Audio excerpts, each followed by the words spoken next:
9월 22일 선목교회 큐티 방송입니다. 성도님들 해피 추석 보내고 계십니까?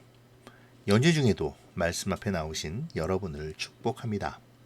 더도 말고 덜도 말고 한가위만 같아라 라는 말처럼 말씀 앞에 나온 여러분에게 풍성한 하나님의 은혜가 임하시기를 축복합니다.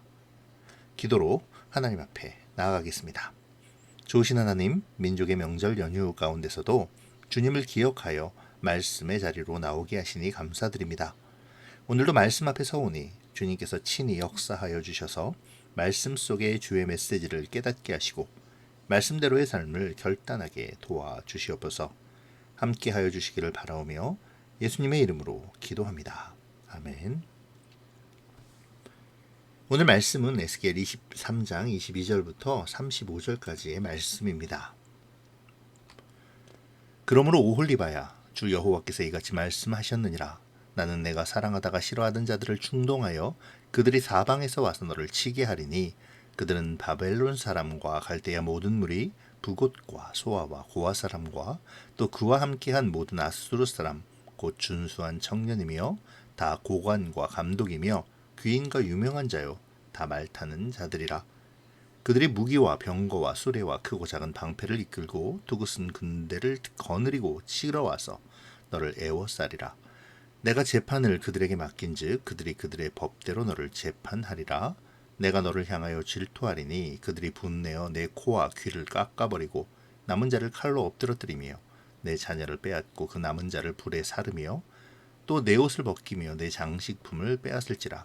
이와 같이 내가 내 음란과 애굽 땅에서부터 행음하던 것을 그치게 하여 너로 그들을 향하여 눈을 들지도 못하게 하며 다시는 애굽을 기억하지도 못하게 하리라. 주 여호와께서 이같이 말씀하셨느니라. 나는 내가 미워하는 자와 내 마음에 싫어하는 자의 손에 너를 붙이리니 그들이 미워하는 마음으로 내게 행하여 내 모든 수고한 것을 빼앗고 너를 벌거벗은 몸으로 두어서 내 음행에 벗은 몸 곧 내 음란하며 행음하던 것을 드러낼 것이라. 내가 이같이 당할 것은 내가 음란하게 이방을 따르고 그 우상들로 더럽혔기 때문이로다. 내가 내 형의 길로 행하였은즉 내가 그의 잔을 내 손에 주리라. 주 여호와께서 이같이 말씀하셨느니라. 깊고 크고 가득히 담긴 내 형의 잔을 내가 마시고 코웃음과 조롱을 당하리라. 내가 내 형 사마리아의 잔 곧 놀람과 패망의 잔에 넘치게 취하고 근심할지라. 내가 그 잔을 다 기울여 마시고 그 깨어진 조각을 씹으며 내 유방을 꼬집을 것은 내가 이렇게 말하였음이라. 주 여호와의 말씀이니라. 그러므로 주 여호와께서 이같이 말씀하셨느니라.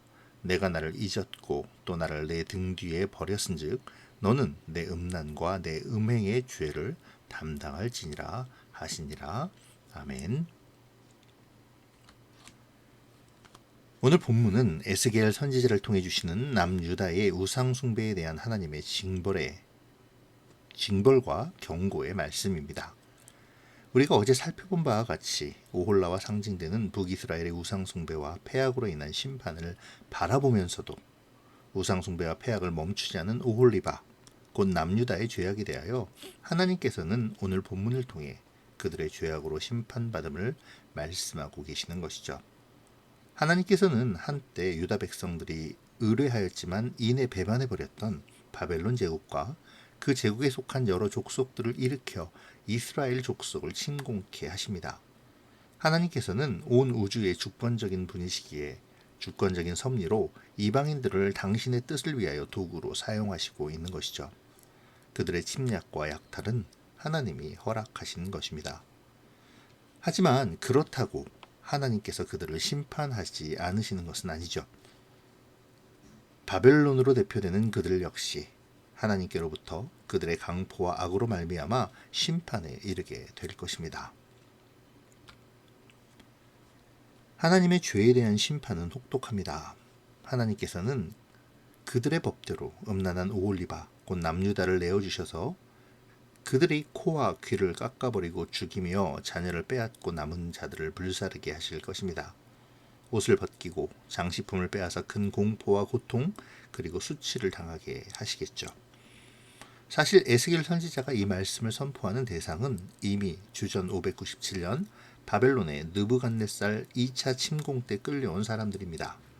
에스겔 역시 이 2차 침공 때 포로로 잡혀온 상태죠. 결국 이 말씀은 이루어진 일인 동시에 앞으로 이루어질 일이기도 합니다. 하나님의 심판이 이렇게 혹독한 이유에 대하여 하나님께서 밝히시는 이유는 질투입니다. 하나님은 오홀라와 오홀리바를 너무도 사랑하셨기에 그들의 배반과 폐악, 우상 숭배의 음란을 참으실 수 없는 것이죠. 그들은 하나님의 백성이었음에도 이방의 신들을 섬기기를 좋아했고 그들의 풍습을 좇아 즐거움을 꾀했으며 결정적으로 하나님을 의지하는 것이 아닌 강대국이었던 애굽에게 자신들을 의탁하려 했습니다. 하나님의 백성이 세상의 기조를 쫓고 세상의 강함을 좇아 하나님을 외면한 것이죠. 이러한 어리석음에 대하여 하나님께서는 그들이 애굽을 의지한 것이 얼마나 어리석은지를 심판을 통해 보여주십니다. 결국 그들은 그들이 미워하고 마음에 싫어하는 자들, 곧 외교적으로 친바벨론 정책에서 벗어나 친애굽 정책을 펼쳤던 대가를 그들이 배반했던 바벨론에 의해 침공을 받으며 혹독한 대가를 치르게 되죠.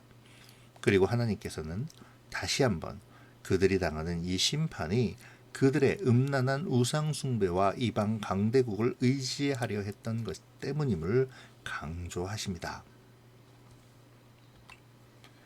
이 부분은 오늘을 살아가는 우리에게 큰 교훈이 됩니다. 우리는 하나님을 믿어 하나님의 백성이 되었죠. 그리스도 예수를 믿음으로 말미암아 구원받은 백성이 되었습니다. 그러므로 우리는 옛사람을 벗어버리고 새사람을 입은 사람들이죠. 하지만 우리의 죄성은 여전히 남아 우리로 옛생활을 그리워하게 만듭니다. 옛생활로 돌아가고자 하는 유혹을 받게 하죠. 그때의 죄악된 생활이 끌리고 세상의 풍조를 따름이 나의 삶이 윤택해지는 것으로 착각하게 합니다. 하지만 그럼에도 우리의 새 사람은 그 생활로 돌아가는 것이 진정한 즐거움과 행복을 얻을 수 없음을 경고하죠. 우리는 매일의 삶 속에서 이러한 싸움을 싸우고 있습니다.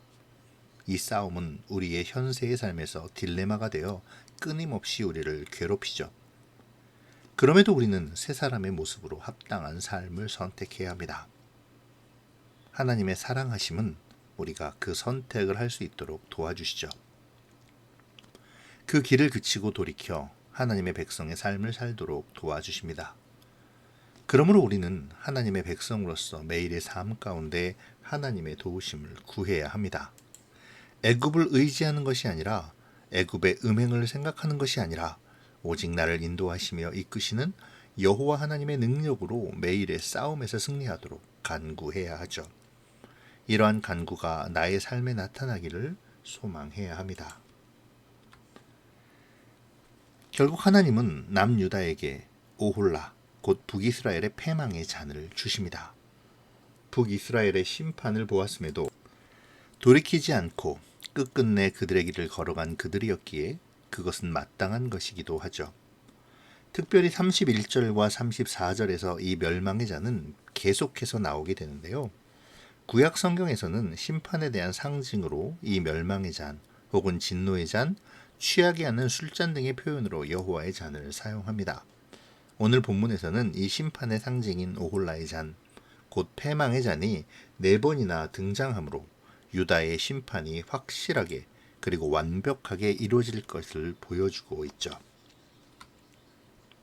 하지만 이 완벽한 진노와 심판의 잔은 신약 시대에 오면서 그리스도 예수님의 대속의 상징이 됩니다.